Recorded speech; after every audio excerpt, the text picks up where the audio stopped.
Hello and welcome to Football City. My name is Marcus Lee. How do we stop Liverpool? How do we stop this? This team are starting to dominate and take over, and I hate to admit it, but I'm a little bit frightened of them.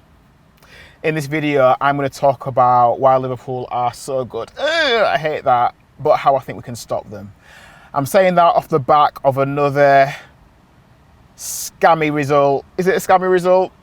3-2 win against Atletico Madrid in the Champions League in their first game of the 25-26 season, the campaign for the Champions League this year. So last night I had the choice of many Champions League games, but I like to focus on the British team. So I thought there's Atletico Madrid at Anfield against Liverpool, and there's also Chelsea away to Bayern Munich. Do I want to see Liverpool just batter another team? No, I do not. So I thought I'd go for the Bayern game because I thought at least you've got this amazing Bayern team against a young and vibrant Chelsea. That game might be a bit more even, a bit more balanced, a bit more entertaining, so I'll go for that. So I'm watching the Bayern Munich game on TNT, and what update do I get? Quite quickly, Liverpool are 1-0 up after 4 minutes. What happens 2 minutes later? Liverpool are 2-0 up after 6 minutes. I thought, I am glad I am not watching that game, because even though I appreciate good football, I'm a United fan. Do I want to see Liverpool battering someone else 2-0 up after 6 minutes? No, I do not. Let's watch the Bayern game. It'll be, I can enjoy that a bit more as a neutral. So yeah, good Bayern game. The Bayern team, Bayern look great. Bayern are fantastic as well. But then, as I'm watching the Bayern game, obviously seeing Kane do his thing and look like the fantastic striker that we all know that he is. Some good efforts by Cole Palmer as well, and really the game should have finished 3-2 by an offside, so it's 3-1. I flick on to, I'm getting the updates about the Liverpool game, and at half-time it's like, okay, it's 2-1. It's 2-1 to Liverpool. Atletico have pulled it back with a Llorente goal, and then what do I see later with 10 minutes to go? Oh, it's 2-2. Llorente scored again. It's 2-2. Oh gosh, can Atletico hold on and get the draw, take some points off Liverpool, or go for the win? We'll see. Or are Liverpool going to do what they've been doing this season and find a scammy goal in injury time? What happens? I'm watching the Bayern game. Palmer scores again, makes it 3-2. No, we call that goal off because it was the right thing to do. It's offside. What update do I get? Courtesy of TNT. Van Dijk has scored on the 92nd minute. You scammy beggars. I'm thinking, they've done it again. This is now the script that Liverpool follow. They'll play, not always amazing, but whatever happens, you get the idea that Liverpool are going to score something in injury time. We've seen it at Bournemouth, saw it against Newcastle, late goal against Arsenal, even though it was a great free kick. And then you get to the Burnley game, and it's like, Burnley are going to get the point, hard-earned point. Then Hannibal goes, hang on a minute, are you guys not winning? Oh, I tell you what, here's my elbow. Have a penalty, win the game. And it's like, I'm tired of seeing it. So, on one hand, the good Christian in me has to say, congratulations, Liverpool. Congratulations to your team. Well done for playing so well. Well done for winning all of these games. Well done for scoring goals at the death and doing so well. And I'm saying that through gritted teeth. That's all I'll say.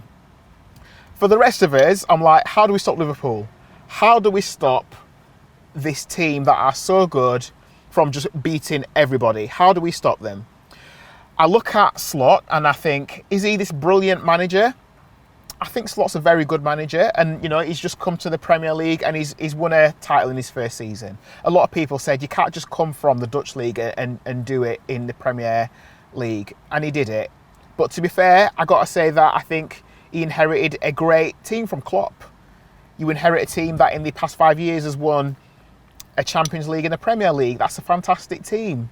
It's like buying a business that has turned over or has made £10 million, and the people selling you that business say, look, all you got to do to keep this business going and to keep it successful is to water it, nurture it, take care of it, and it'll do well going forward. And then the next year that team makes another 10 million quid, or it makes 11 million quid, and you think, how did that team do so well? Well, it just watered and nurtured it because all of the components, all of the parts were there already to make it successful. It already had Mo Salah and Virgil van Dijk and Alisson, and then you just add some parts to it, and it's like, what? Look what they've added. Verts, Ekitike, Isak, Frimpong, Kirkez, and they were about to add Guehi to that team as well, and they probably will going forward. It's like, it's already a great team. So for the rest of us, how do we stop this team? Well, I think what we've got to do is look at the amount of fear factor that Liverpool give to everyone. And to bring my team, United, into the conversation, because I love bringing Man United into it, I look at the fear factor that Fergie had in the 90s and the noughties. And basically, when you look at that team, teams would rock up to Old Trafford, and teams were defeated before kick-off. They were defeated whilst they were still in the tunnel getting ready to walk out, because Old Trafford was a fortress. And to be fair, Peter Schmeichel was also a fortress in his own right. You weren't scoring past Peter Schmeichel. It was the best goalkeeper in the Premier League. So for most teams who were going to Old Trafford with that level of fear, it's almost like they said, come on lads, we're beaten already. If we can get out of here with just a 1-0 defeat, that's a good day at the office. And I mean, better still, if we could get out of here with a 2-1 or a 3-1 defeat, but one of us gets to score past Peter Schmeichel, that's great. I'm sure if people back in the day were scoring past Peter Schmeichel, they were going home and telling the missus about it, saying, guess what, darling, today I scored past Peter Schmeichel. And I'm sure their partners would have said, who's Peter Schmeichel? But there you go. So back then, I believe that for every other team going to play against Man United, playing United was like the FA Cup final. It was their cup final. It was massive. Going to Old Trafford, we're going to play United. Come on, let's try score past them, but let's just get out of here with something good. And I believe that every team started to raise their level against United in a way that they didn't raise their level compared to playing a Spurs or an Everton. And then what happened as time progressed, teams actually found out that you can actually beat Man United. Man United are a group of men on a pitch. You can beat them. We're a group of men. We're 11 players. They're 11 players. Who's to say we can't beat them? Yes, they are fantastic. Yes, they are really good. But if we can raise our level, if we can raise the standard today, we can beat this team. And teams did beat United. And some of the fear factor started changing. And now that's what I believe we have to do with Liverpool. Every team has to face Liverpool at Anfield or in their own grounds like it's a cup final and believe that you can beat this team. I've seen it with Man City, where we've seen a decade where Man City have dominated English football and teams already felt defeated when they stepped up against a Pep side. But now we're seeing teams go to the Etihad with confidence. We see Spurs do it. Spurs do it every year, where they think, right, we're playing this week. Man City, light work, yeah, we'll beat them. So teams are starting to play with confidence against Man City because they're seeing that a Pep Guardiola team is defeatable. You can do it. And people now need to get their heads around the fact that Liverpool are just a team of 11 players. We've seen them play some great football, but I've also seen them play some average stuff where I'm thinking, you're not that amazing, Liverpool. Yes, you are a very good team. Yes, you have fantastic players. You have some very good components, but you are beatable. We can score against you. Bournemouth was 2-2 for the best part of 90 minutes. And then obviously Liverpool come back and score on the 87th minute and then do their customary injury time goal as well and end up winning 4-2. But you can challenge Liverpool, you can stand up to them, you can beat them. And then I think back to teams that have actually stepped up and beaten Liverpool at Anfield. So we saw Forest do it last year. We saw Leeds United do it. One time I've supported Leeds. Atalanta beat them 3-0 in the Europa League. I think Burnley of all sides did it during lockdown. So all of those sides that I've just mentioned there's probably countless other teams that have gone to Anfield and beaten them, but I can't think of many. You could probably count them on one hand because Anfield has become a fortress. But all of those sides that I have mentioned, I think Liverpool police are coming for me because they don't like what I'm saying. These teams who were usually lower down in the table can step up and they've said, look, we can beat Liverpool on our day. So why can't the rest of us? Why can't United do that? Why can't City do that? Why can't Arsenal and Spurs do that? We should all be willing to step up and think, right, okay, this is a year where we're not just going to let Liverpool run away with another Premier League title. We're not just going to let them do their thing in the Champions League and win.